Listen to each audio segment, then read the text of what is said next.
Pozvání DVTV přijala úřadující Miss World Canada 2016, aktivistka bojující proti porušování lidských práv v Číně a též praktikující Falun Gong. Anastasia Lin, vítejte. Thank you. V loni vás Čína nepustila na své území, nemohla jste se proto zúčastnit vlastně toho posledního kola soutěže Miss World. Proč? Well, I would think that it is because I have testified in US Congress, Taiwanese Legislative Yuan and UK Parliament about the human rights condition that is in China right now. Od 13 let žijete s maminkou v Kanadě. Jaké jsou vaše osobní zkušenosti s čínským režimem? Well, when I was little, the brainwashing started with when we were in kindergarten. They would make children to sing songs that are lyrics are like the party is closer to you than your own family.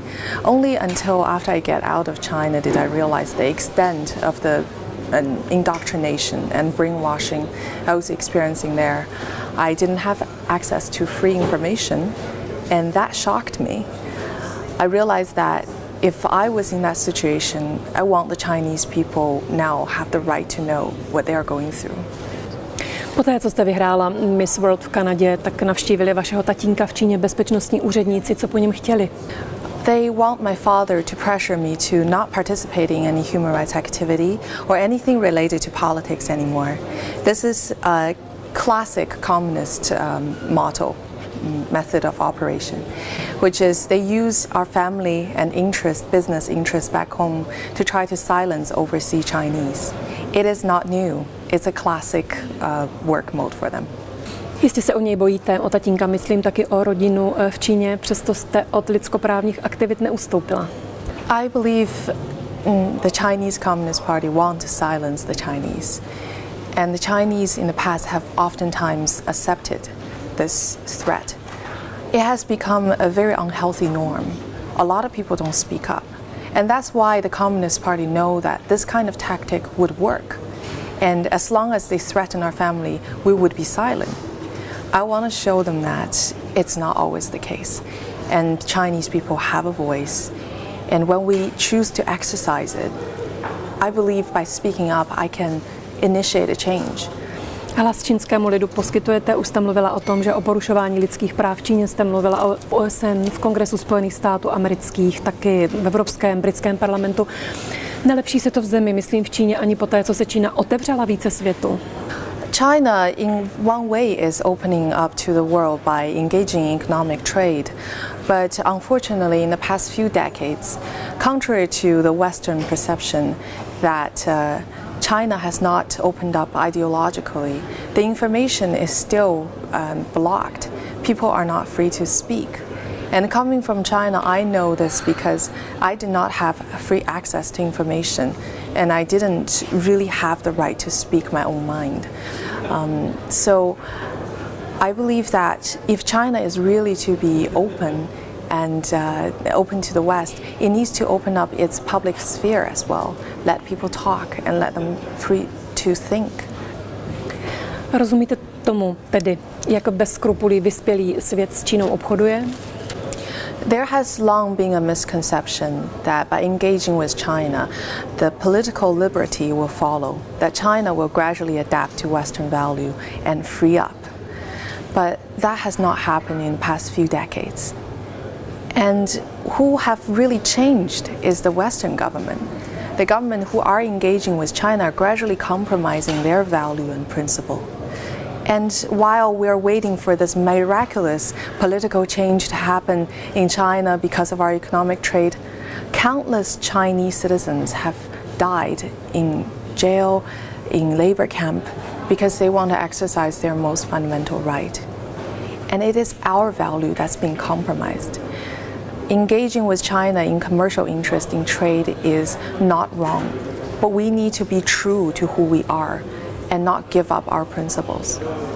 Věříte tedy tomu, že obchodování s takovou zemí skutečně může zničit hodnoty vyspělých zemí?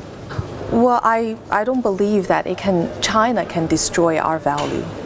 We can give up our value and compromise to them.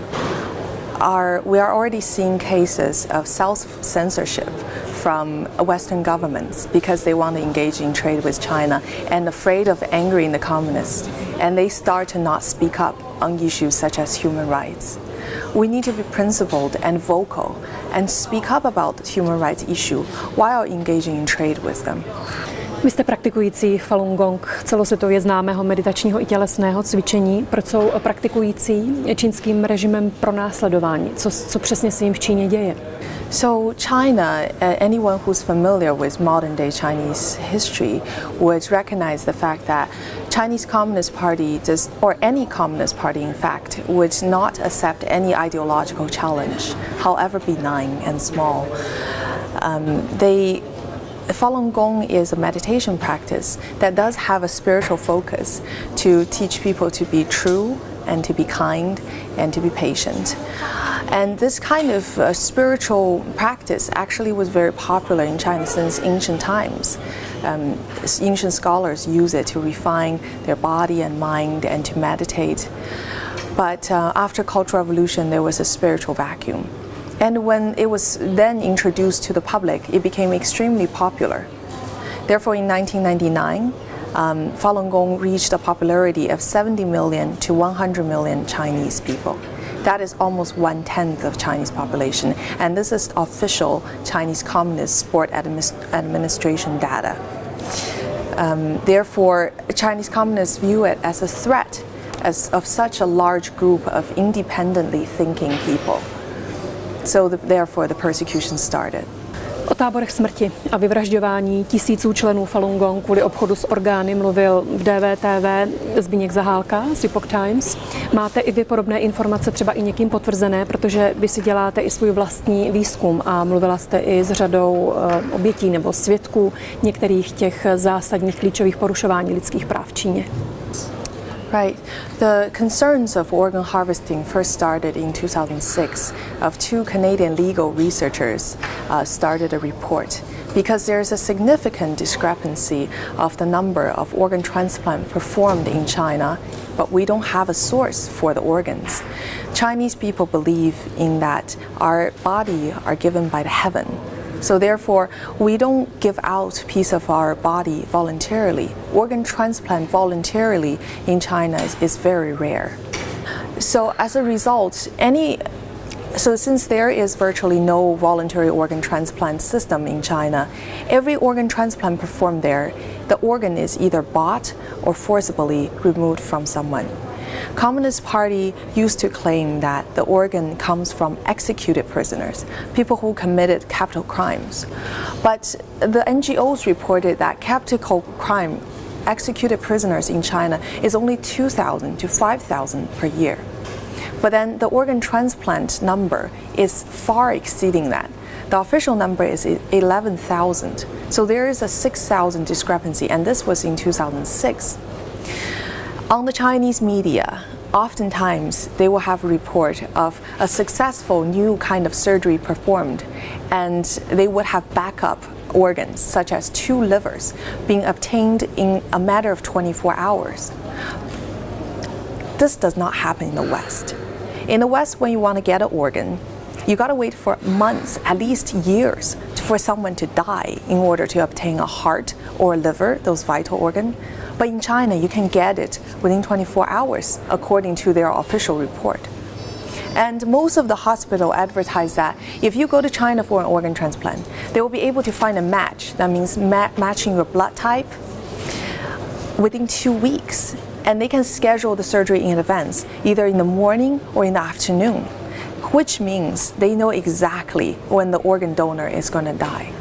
These indications are very serious. It means that people are ready to be killed on demand. Existují i nějaké skutečně tvrdé důkazy, třeba v podobě svědků, kteří by prokázali orgánovou turistiku. Vím, že existuje kniha Krvavá sklizeň se tuším jmenuje, kde o tom mluvil v Londýně jeden z čínských lékařů. Máte i vy třeba nějaké svědecké výpovědi od lékařů v rámci toho svého průzkumu, které by skutečně přinášela tvrdá data o tom, že ta orgánová turistika a tábory smrti existují? We have family members of prisoners of conscience, and these people didn't commit crime to end up in jail. These are prisoners of conscience who might be Falun Gong practitioner, house Christian, Tibetan or Uyghurs. And there are reported family members getting their body back from prison with organs missing, and while the body is still warm. And these prisoners of conscience, a lot of them I spoke to in the process of making my film, because I have to interview real victims. They told me that a lot of them are subjected to medical examinations that are designed to assess their health of their organ. For example, eye cornea or lung capacity, and also blood examination. And because they have been through tremendous torture inside Chinese jail, the state does not care about their health. Some of them are tortured to death. But these medical checkups are just in contrary of what we would think the state would do. They were designed to assess and to match their blood type and to store the information for potential use in the future. Existují odhady, kolik praktikujících Falun Gong takto mohlo přijít o život? The official data of transplant per year was 11,000 per year in 2006. But researchers digged into individual hospitals and calculate the potential number of the real amount of transplant that's performed in China. For example, there's one Tianjin hospital. It expanded its organ transplant industry in the past 10 years and built a new storage building just for transplant. There are 500 beds in there. According to their own reports, the occupancy rate of these beds is about 80 to 90%. One organ transplant patient needs to stay in average of 3 weeks to 1 month. So if we do the calculation, 500 beds, and each patient stays for 1 month, occupancy rate is about 80% to 90%. That means 1 year, there are 6,000 organ transplants performed in one hospital. And there are 165 AAA grade hospitals like this in China that the researchers have digged into. Perhaps there are more, but these are the ones that we have data with. If you count all these numbers, potentially in the past 2 decades, a decade, there could be around 1 million that have been killed. But this number is very scary. We are basically adding up the number based on the information we have. No one has a real number about like what could have happened except for China's internal resource, but these numbers are very, very alarming. Zničil čínský komunismus kompletně tradiční kulturu i víru taoismu a buddhismu? Jak vykořenil, jak zničil lidi?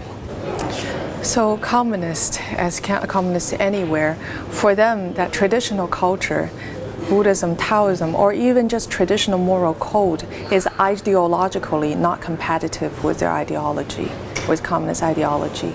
Therefore, during the Cultural Revolution, the communists pretty much destroyed our traditional beliefs, our tradition, our even just way of life in China.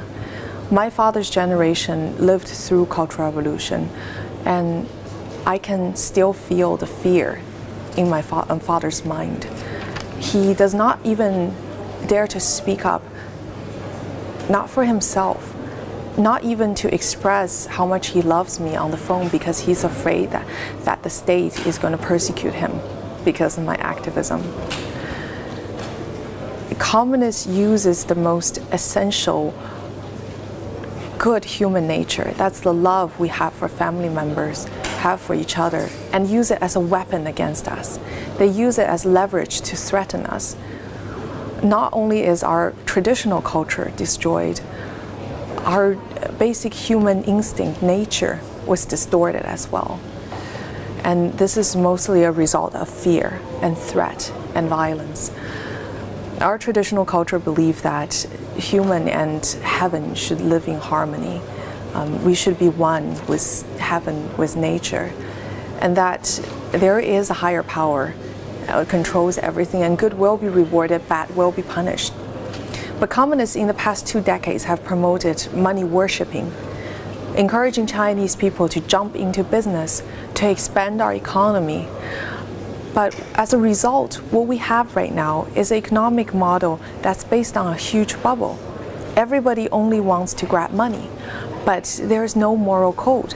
Therefore, we see a lot of poison products from China, underqualified products from China, milk formula that are for babies that are poisonous, that are added the chemicals that are poisonous.